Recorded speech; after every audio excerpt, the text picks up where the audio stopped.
and it's kind of also fucked up that in Canis, a guy dressed up basically, the devil, the Haliax, the fucking bastard of the world, is the one that saves him. Yeah, it seems super ironic.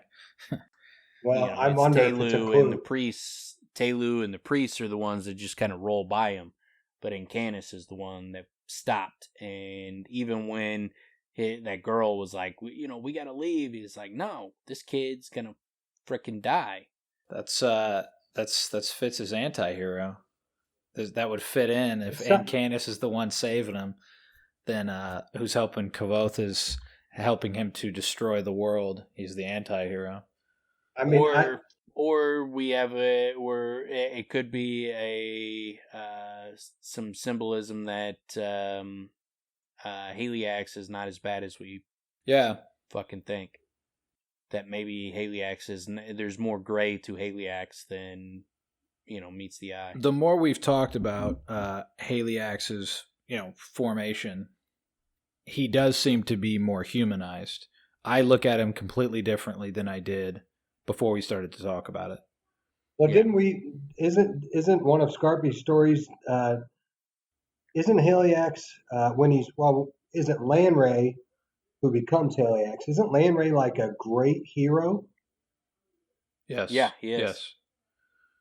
Which would coincide with the way Kvothe is right now, or at some point he at least has the possibility, and in the reader's mind, Kvothe is going to be this great hero, and then at some point, before he becomes Kote at the end, something has changed, and everyone looks at him as this terrible villain.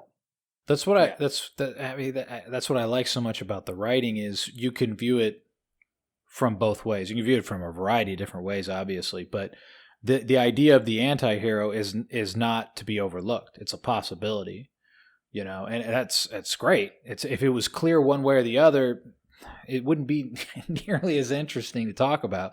There wouldn't be much to speculate on, right? But it's the fact that we're left trying to make these connections and figure out, what role is he ultimately playing and which way is he going in or being pulled into. Well, the fact that when chroniclers first trying to get him to tell a story is like some say there's a new Chandrian.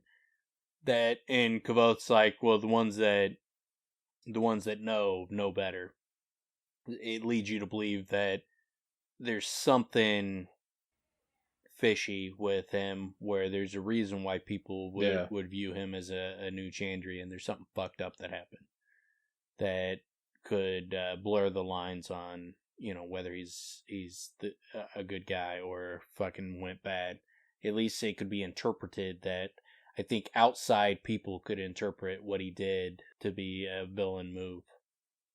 But I think there's probably, more gray to it, that he did something bad, but he didn't do it for bad reasons.